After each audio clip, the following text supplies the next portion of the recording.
ঐক্যের কথা বলেছেন, ঐক্য কোথা থেকে আসবে? ঐক্য তো আমাদের এই ২০২৪-এ যখন আমরা রাজপথে কাজ করেছি, আমি এটা বলতে চাই এই কারণে যে এই জিনিসগুলো পরিষ্কার হওয়া উচিত। তখন তো আমরা কেউ কাউকে জিজ্ঞেস করিনি আপনি জামাত করেন, আপনি পক্ষে, আপনি বিপক্ষে, আপনি ৭১-এর সাথে ছিলেন না বিপক্ষে ছিলেন, এই কথা কিন্তু আমরা কেউ জানতে চাই না। আমরা শুধু জানতে চেয়েছি আপনি ফ্যাসিস্টের বিরুদ্ধে কিনা, আপনি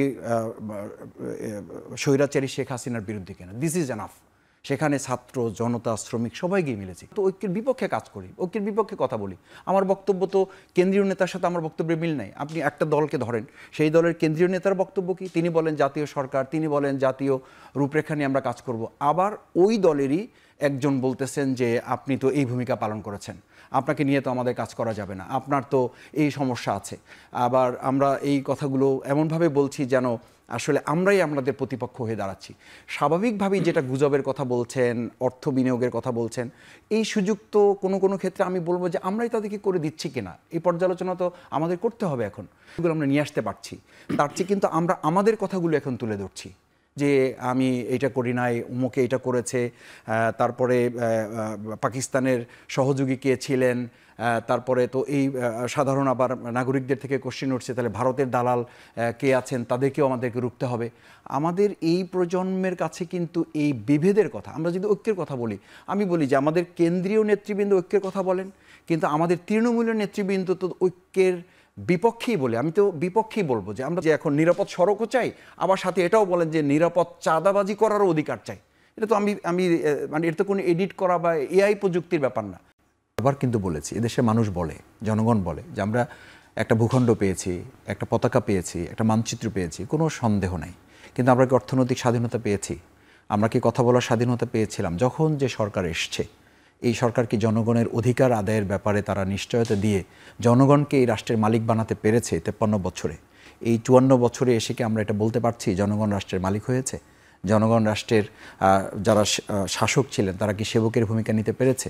এখন তো এসে আমাদের কথা উঠেছে যে আল্লাহর রাস্তায় আমাদেরকে মাফ করেন, আপনাদের এই সেবা আমাদের দরকার নেই, এই সেবা আমাদের প্রয়োজন নেই। যে সেবা আমাদেরকে ছেলেদেরকে বারবার হত্যার দিকে ঠেলে দেয়, যে সেবা আমাদেরকে আবার দখলদারিত্বের দিকে নিয়ে যায়, যেই সেবা আমাদেরকে আবার চাঁদাবাজির দিকে ফিরিয়ে দেয়, যেই সেবা আমাদেরকে আবার সন্ত্রাস খুনের দিকে নিয়ে যায়।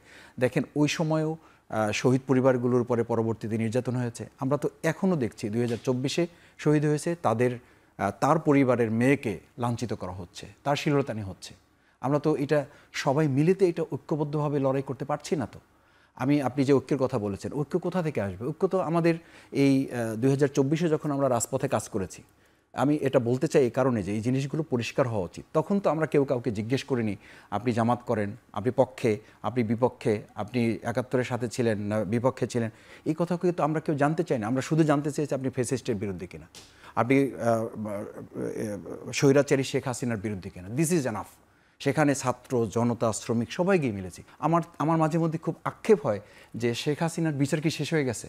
শেখ হাসিনার 15 বছরের তার নির্যাতন নিপীড়নের কথা কি বলা আমাদের শেষ হয়ে গেছে? আমরা কি ওই জায়গা থেকে বের হয়ে আসছি যে এই কথাগুলো বাদ দিয়ে এখন আমাদের নিয়ে কথা বলা আমরা শুরু করে দিয়েছি? এতটা উন্নতির জায়গায় কি আমরা পৌঁছে গিয়েছি? শেখ হাসিনার বিচারকে আমরা নিশ্চিত করতে পেরেছি? আমরা আমাদের শহীদ পরিবারগুলোর আক্ষেপের জায়গাটাকে আমরা ধারণ করতে পেরেছি?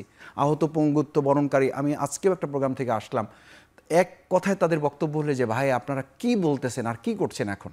তাই আমি বললাম যে কেন, কি হয়েছে? বলছে যে আপনারা তো রাজনীতিবিদরা তো 24 থেকে আপনারা টোটালি সরে এসে এখন ভাবটা এরকম যে এই দেশে 15 বছর বলে কিছু ছিল না, শেখ হাসিনা বলে কিছু ছিল না, বৈষম্য বলে কিছু ছিল না, যে সব যেন ঠিকঠাকই ছিল। এখন আপনারা আপনাদের মতো করে এখন একটা নির্বাচন করবেন, এরপরে কে ক্ষমতায় আসবেন সেটা নিয়ে আপনারা কথা বলা, এগুলো কিন্তু খুব ক্ষোভের কথা না, এটা বাস্তব চিত্র তো এটা। এবং আজকেও যদি আমরা পত্রিকাগুলো বা রাজনীতিবিদদের আমাদের কথাগুলি আপনি পর্যালোচনা করেন, এই কথার মধ্যে যত না 15 বছরের বিষয়গুলো আমরা নিয়ে আসতে পারছি, তার চেয়ে কিন্তু আমরা আমাদের কথাগুলো এখন তুলে ধরছি যে আমি এইটা করি নাই, উমুকে এটা করেছে, তারপরে পাকিস্তানের সহযোগী কে ছিলেন, তারপরে তো এই সাধারণ আবার নাগরিকদের থেকে কোশ্চেন উঠছে তাহলে ভারতের দালাল কে আছেন, তাদেরকেও আমাদেরকে রুখতে হবে।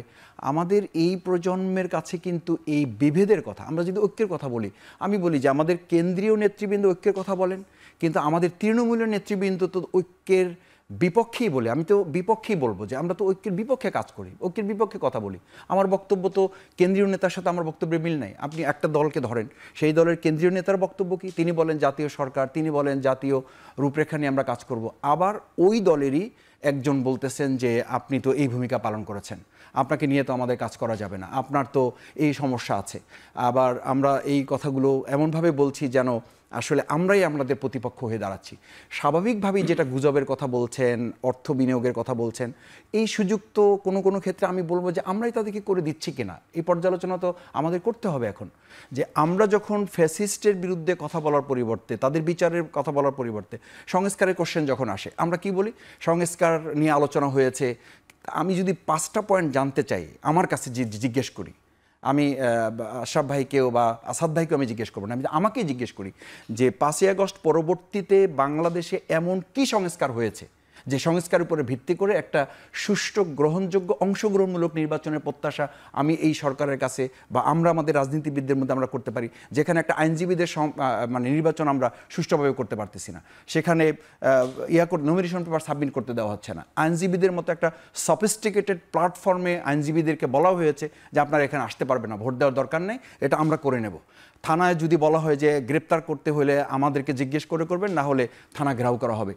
এই মানে কার্যক্রমগুলো তো জনগণের মনের মধ্যে সংশয়তা তৈরি করেছে যে আমরা ফ্যাসিস্টদেরকে, প্রতিষ্ঠিত ফ্যাসিস্টদেরকে সরাইয়া আর একটা ফ্যাসিস্ট মানে এনভায়রনমেন্ট আমরা ক্রিয়েট করে ফেলতেছি কিনা। সেটার জন্য তো রাজনীতিবিদ হিসাবে আমি শফিকুল ইসলাম মাসুদ, আমি জামাত ইসলামী করে আমারও দায়বদ্ধতা আছে, কারণ এইটা মোকাবেলা করার জন্য তো আমাদের সমন্বিত উদ্যোগ দরকার হবে। শক্ত কথা তো আমাকে চাঁদাবাজদের বিরুদ্ধে বলতে হবে, এই আমি যদি বলি যে এখন নিরাপদ সড়কও চাই, আবার সাথে এটাও বলেন যে নিরাপদ চাঁদাবাজি করারও অধিকার চাই, এটা তো আমি মানে এটা তো কোনো এডিট করা বা এআই প্রযুক্তির ব্যাপার না।